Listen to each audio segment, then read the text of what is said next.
السلام علیکم ورحمۃ اللہ وبرکاتہ۔ بسم اللہ الرحمن الرحیم والصلاة والسلام علی رسولہ الکریم وعلی آلہ وصحبہ اجمعین، اما بعد۔ خواتین و حضرات، رمضان نشریات کے ساتھ خلیق الرحمن آپ سے مخاطب ہے۔ آج جو ہم جس موضوع پہ بات کریں گے وہ ہے حق کی تلاش حق۔ اللہ اکبر۔ ہم روزی کی تلاش، اب دیکھو نا، میں کہوں نا روزی کی تلاش، روزگار کی تلاش، کتنا مانوس لفظ ہے، کتنا مانوس لفظ ہے۔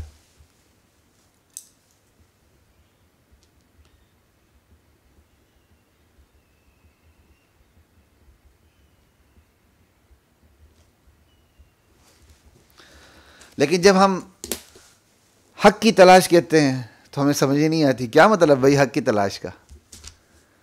اگر آپ صرف اتنا سا سمپل سا لفظ بولتے ہیں، روزی کی تلاش، روزگار کی تلاش، رشتے کی تلاش، چھوکری کی تلاش، ساری باتیں سمجھ آتی ہیں یکدم، یعنی آپ کو وضاحت کرنے کی ضرورت ہی نہیں ہوتی، انڈرسٹوڈ بات ہوتی ہے، جانی پہچانی، سمجھی سمجھائی۔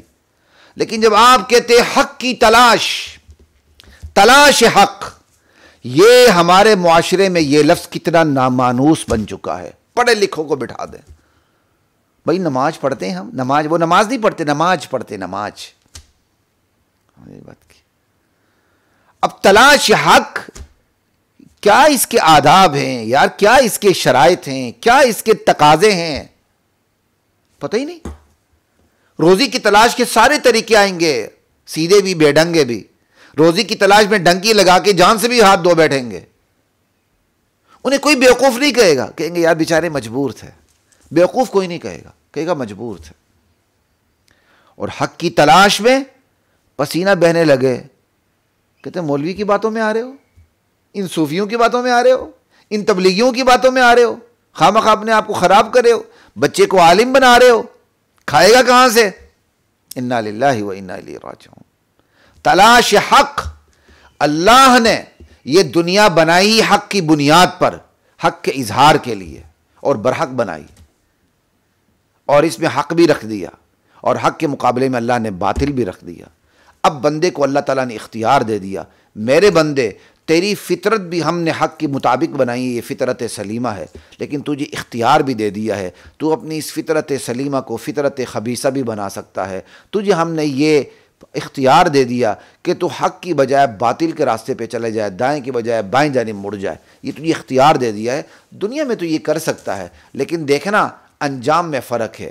اگر تم اپنی اختیار کو غلط استعمال کرتے ہوئے تم باطل کی طرف چلے گئے، اور حق کی تلاش کے بعد حق کو تم نے اپنایا نہیں، تو پھر تم جہنم رسید ہو جاؤ گے۔ لیکن اپنے اختیار کو درست استعمال کر کے تلاش حق کے جذبے لے کو چلے، تو پھر میرا وعدہ ہے تم حق کی تلاش کرو، حق مل جائے گا، استقامت بھی نصیب ہوگی، تمہارے دل کو بھی میں تھام لوں گا، تم پھر کبھی گمراہ نہیں ہوگے۔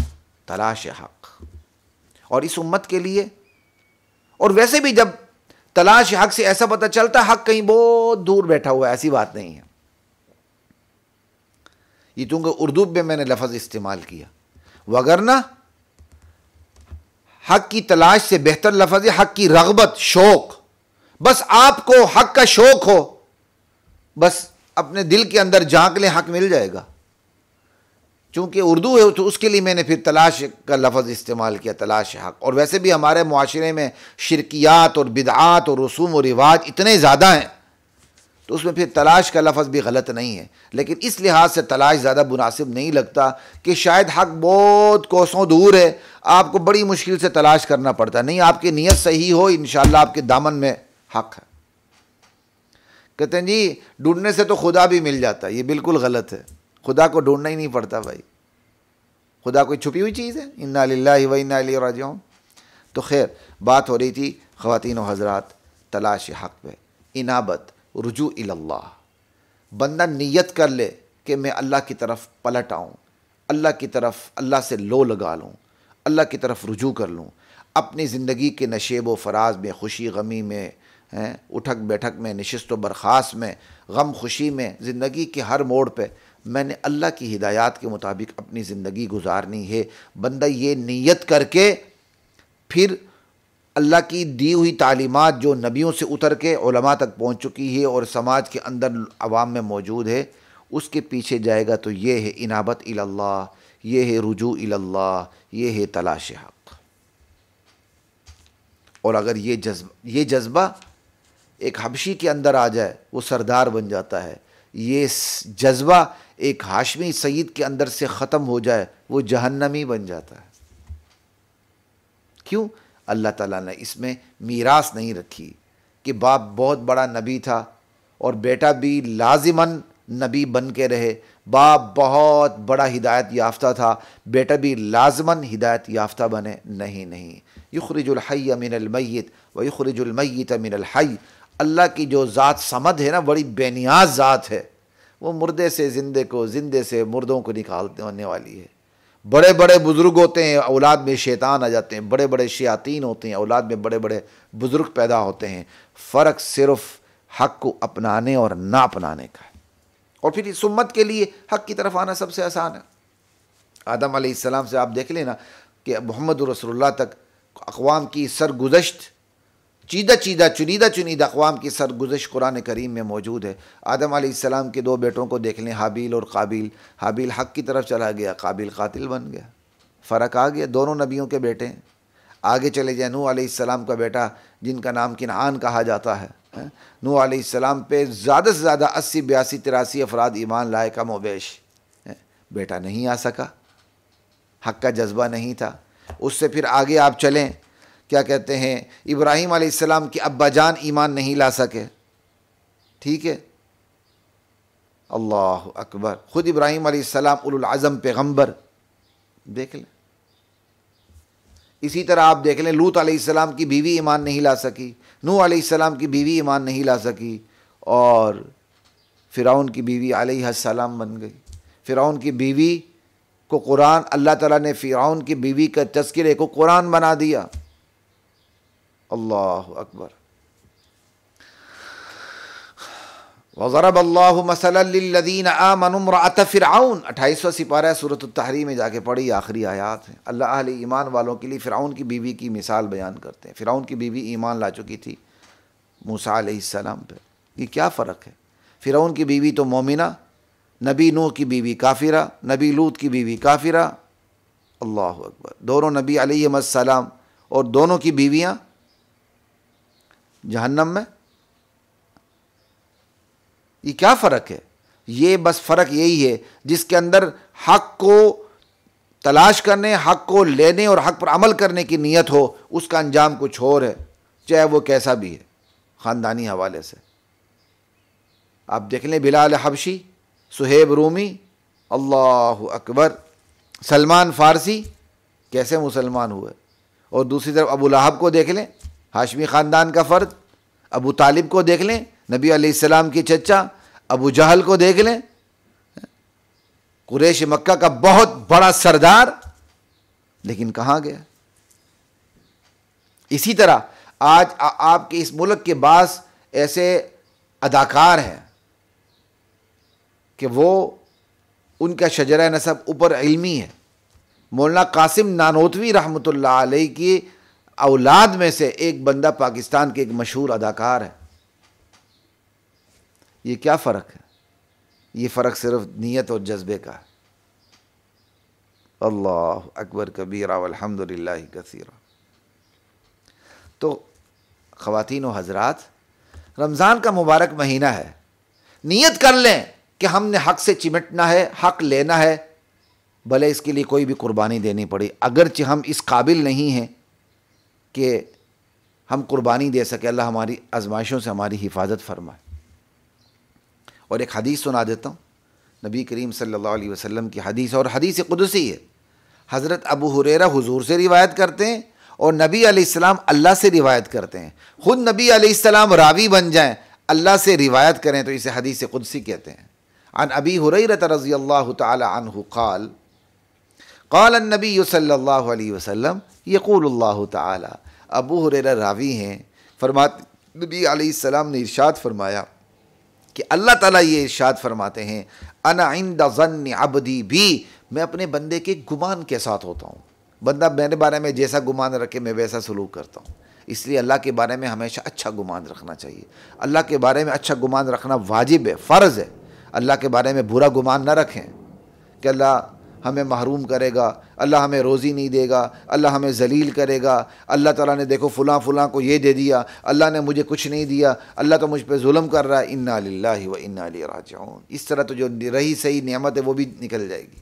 اللہ سے اچھا گمان رکھے. انا عند ظن عبدی بی وانا معہ اذا ذکرنی. اللہ کہتے ہیں میں اپنے بندے کے ساتھ ہوتا ہوں جب وہ مجھے یاد کرتا ہے. جب وہ مجھے یاد کرتا ہے میں اس کے ساتھ ہوتا ہوں. فإن ذکرنی فی نفسی، میرا بندہ جب مجھے اپنے دل میں یاد کرتا ہے، ذکرتہ فی نفسی، میں اس بندے کو بھی اپنے دل میں یاد کرتا ہوں. وإن ذکرنی فی ملأ ذکرتہ فی ملأ خیر منہم. اور میرا بندہ مجھے کسی مجلس میں مجھے یاد کرتا ہے، میری توحید بیان کرتا ہے، کسی مجلس میں مجھے میری صفات میں، میری ذات میں، میرے اختیارات میں، میرے اقتدار میں مجھے وحدہ لا شریک بیان کرتا ہے کہ میرا رب ان صفات میں وحدہ لا شریک ہے، تو میں اپنے اس وفادار بندے کا ذکر اس سے اچھی مجلس میں کرتا ہوں. وہ تو انسانوں میں ذکر کرتا ہے، میں اس کا ذکر فرشتوں میں کرتا ہوں. اور وَإِن تَقَرَّبَ إِلَيَّ بِشِبْرٍ تَقَرَّبْتُ إِلَيْهِ ذِرَاعًا. اور اگر میرا بندہ میری طرف ایک بالش بڑھتا ہے تو میں ایک ہاتھ بڑھتا ہوں اس کی طرف. وَإِن تَقَرَّبَ إِلَيَّ ذِرَاعًا تَقَرَّبْتُ إِلَيْهِ بَاعًا. اور میرا بندہ ایک ہاتھ میری طرف بڑھتا ہے تو میں دو ہاتھ اس کی طرف بڑھتا ہوں. وَإِن تَقَرَّبْتُ إِلَيْهِ بَاعًا وَإِن أَتَانِي يَمْشِي أَتَيْتُهُ هَرْوَلًا. میرا بندہ میری طرف چل کے آتا ہے تو میں اس کی طرف دوڑ کے جاتا ہوں. یہ کیا ہے؟ یہ ہے کہ جب بندہ حق کو لینے کی کوشش کرتا ہے اللہ فوراً اس کے لیے وہ راستے ہموار کرتا چلا جاتا ہے. بندہ حق کی نیت رکھے اور حق نہ ملے، اللہ ذوالجلال کی قسم یہ ممکن نہیں ہے. بس نیت کی دیر ہے، اللہ تعالیٰ اس کے لیے راہیں کھولتا چلا جاتا ہے، راہیں کھولتا چلا جاتا ہے. لیکن اللہ اتنا غیور ہے، اللہ کی ذات اتنی غیور ہے. اللہ وہ صمد اور وہ بے نیاز ذات ہے. نبی کا بیٹا بھی، نبی کی بیوی بھی، نبی کا چچا بھی نہ آنا چاہے، اللہ اس کو زبردستی دین کی طرف نہیں لاتے. نولیہ ما تولی ونصلہ جہنم. اللہ جس طرف جاتا ہے وہ اسے جانے دیتے ہیں، انجام اسے سیدھے جہنم میں پہنچا دیتے ہیں. لا الہ الا اللہ. تو حضرات محترم، پہلی بات تو یہ ہے حق کی نیت کہ میں نے حق کو لینا ہے. بس جب آپ حق کو لینے کی نیت کر لیں گے نا تو معاشرے کے رسوم و رواج سے آپ ٹکر لیں گے. معاشرے کے رسوم و رواج آپ کے سامنے رائی کے دانے کے برابر بھی نہیں ہوں گے. آپ کوئی پرواہ نہیں کریں گے کہ زمانے کا کیا ٹرینڈ ہے، زمانے کا کیا فیشن ہے، کیا رسوم و رواج ہیں، کیا کافرانہ قوانین ہیں، کیا لوگوں کے اندر کیا کہتے ہیں چلتے پھرتے. کوئی پرواہ نہیں کریں گے. کیوں؟ آپ کے اوپر یہ جذبہ، آپ کے دل پہ، دماغ پہ، حواس پہ، شعور پہ یہ جذبہ طاری ہو چکا ہے کہ آپ نے حق کو لینا ہے. بس آپ پھر اوپر، پوری دنیا آپ کے نیچے. اور جب بندہ حق کو لیتا ہے نا، جہاں باطل پرستی کے ماحول میں وہ حق پرستی کے جذبے سے سرشار ہو کے میدان میں اترتا ہے نا، تو پھر ایسے حالات آتے ہیں بندہ نہتا ہو جاتا ہے، بندہ اکیلا رہ جاتا ہے، بندہ تنہا ہو جاتا ہے، بندہ بے یار و مددگار ہو جاتا ہے. بندہ پھر گھبرانے لگتا ہے کہ جب تک میں حق پہ نہیں تھا پوری دنیا میرے ساتھ کھڑی تھی، کیا میری شخصیت تھی. آج میں حق پہ آیا ہوں تو لوگ میلی نگاہوں سے مجھے دیکھتے ہیں، ٹیڑھی نگاہوں سے دیکھتے ہیں، مجھے چھوت سمجھنے لگے ہیں. میرا گھر کے اندر بھی میرا کوئی ساتھ نہیں ہے، معاشرے کے اندر بھی میرے دوست مجھ سے روٹھ چکے ہیں کہ یہ بندہ ملا بن چکا ہے، صوفی بن چکا ہے، مجاہد بن چکا ہے، اب اس سے کوئی تعلق نہ رکھو. ٹھیک؟ تو پھر وہاں کیا ہوتا ہے پتہ ہے؟ وہاں اللہ بندے کو تھام لیتے ہیں. بس یہاں اللہ امتحان بھی لیتے ہیں نا. یہ تو نہیں کہ آپ حق پہ آگے فوراً آپ کو لاہور کا ڈپٹی کمشنر بنا دیا جائے، تو پھر تو لاہور کے ڈپٹی کمشنر کو صحیح بخاری سب سے زیادہ آئے گی. سمجھائی بات کی؟ بیوروکریٹس کو سب سے زیادہ سیاہ ستہ ہضم ہو جائے گی، قرآن کی آیات کے بڑے بڑے مفسرین بنیں گے. کیوں؟ بندہ لاہور کا بیوروکریٹ بن جاتا ہے، ڈپٹی کمشنر بن جاتا ہے. بھائی حق کے لیے اللہ تعالیٰ نے کچھ بیریئرز رکھے ہیں، بیریئرز نہیں رکھے، کچھ تھوڑی سی نا امتحانات رکھے ہوئے ہیں کہ بندہ ان امتحانات کہ پل کو کراس کر دے، جنت ہی جنت ہے دنیا میں۔ تو اس لیے قرآن کریم میں اللہ تعالیٰ بندے کو تسلی دیتے کہتے ہیں میرے بندے جب تو حق کی طرف آئے گا نا، چاہے دنیا تجھے چھوڑ جائے، چاہے بیوی بچے تجھے چھوڑ جائیں، چاہے تجھے دوست احباب چھوڑ جائیں، رشتہ دار چھوڑ جائیں، میں تو ہوں نا تیرے ساتھ۔ والذین جاہدوا فینا لنہدینہم سبلنا، وہ لوگ جو ہماری راہ میں جد و جہد کرتے ہیں، کشاکش اور کشمکش کے ماحول میں وہ حق کو ساتھ لے کے چلنا چاہتے ہیں اور حق پہ آ جاتے ہیں، جاہدوا فینا، جد و جہد کرتے ہیں، لنہدینہم سبلنا، ہم اپنے ان بندوں کو بے یار و مددگار نہیں چھوڑتے، راستے میں چھوڑ کے نہیں جاتے، بلکہ ہم اپنے تک آنے کے تمام پتے اسے بتا دیتے ہیں۔ لنہدینہم سبلنا، یہ کتنی بڑی تسلی اللہ کی طرف سے، جو اللہ کی طرف آنا چاہے اللہ اس کو بے یار و مددگار نہیں چھوڑتا، کیونکہ باطل پرستی کے ماحول میں جب حق پرستی کی طرف آئیں گے تو چوٹیں تو کھانی پڑتی ہیں نا، سماج کی، معاشرے کی، انفرادی زندگی میں، اجتماعی زندگی میں، ریاستی زندگی میں۔ تو اللہ تعالیٰ کہتے ہیں میں ہوں نا ساتھ، اور جس کا ساتھ اللہ ہو جائے، من کان للہ کان اللہ لہ، نبی علیہ السلام کی حدیث ہے، جو اللہ کا ہو جاتا ہے اللہ اس کے ہو جاتے ہیں۔ بہت پہلے میں نے شاید فضائل اعمال میں یہاں یا کہیں کسی اور کتاب میں شاید میں نے کوئی چلہ شلہ لگایا تھا، تو اس وقت یہ حدیث یہ ایک واقعہ پڑھا تھا، یا ویسے گھر میں نے فضائل اعمال وغیرہ میں کوئی واقعہ پڑھا تھا، مجھے بڑا اچھا لگا تھا اس دور میں، کہ ایک لونڈی ہوتی، کسی دور کے بادشاہ کا قصہ ہے۔ حکایات ہمارے مقامات کی طرح ہوتی ہیں، ضروری نہیں ہوتا کہ ساری سچی ہوں، سبق آموز ہوتی ہیں۔ بادشاہ ایک ترنگ میں آ کے اس نے درباریوں کو کہہ دیا، بڑے بڑے وزراء کی کچن کیبنٹ بیٹھی ہوئی تھی، اس نے کہا تم جس چیز پہ ہاتھ رکھ دو آج وہ تمہاری ہوگی، جاؤ آج میں مستی میں آیا ہوں۔ اور وزراء نے دوڑ لگا دی، کوئی کسی نے ہیرے جواہرات پہ، جہاں جو جن چیزوں پہ ان کا ہاتھ رکھ سکتا تھا ہاتھ رکھ کے وہ اپنے قبضے میں لے لیا، ان کی ملکیت میں آ گئی۔ اور بادشاہ کی کنیز بادشاہ کے ساتھ کھڑی تھی۔ بادشاہ نے دیکھا کنیز کسی چیز پہ ہاتھ ہی نہیں رکھ رہی، تو وہ بادشاہ کے ساتھ ہی کھڑی رہ گئی ہے۔ اس نے کہا ارے پگلی، سارا کچھ لوٹ کے لے گئے وہ، اور تو یہاں کھڑی ہے، تو بھی جا کے کسی چیز کو ہاتھ لگا دے، تیری ہو گئی۔ اس نے بادشاہ کے کندھے پر پیچھے سے ہاتھ رکھ دیا۔ اللہ، بادشاہ کے کندھے پہ ہاتھ رکھتے ہوئے کیا کہا، بادشاہ سلامت، آپ میرے ہیں، آپ میرے ہو گئی، یہ پوری سلطنت میری ہے۔ تھی کنیز، لیکن اس کی وزڈم دیکھیں، اس کی فراست دیکھیں، اس کی عقل و دانش دیکھیں۔ اس نے کہا بادشاہ سلامت، میں نے آپ پہ ہاتھ رکھ دیا، آپ میرے ہیں تو یہ پوری سلطنت میری ہے۔ بس بندہ اللہ کے ساتھ تعلق پہ اتر آئے، جب اللہ جس کا ہو گیا تو اللہ کی پوری کائنات اس کی ہو گئی۔ اللہ یہ جذبہ ہمیں یہاں نصیب کرے۔ اللہ اکبر۔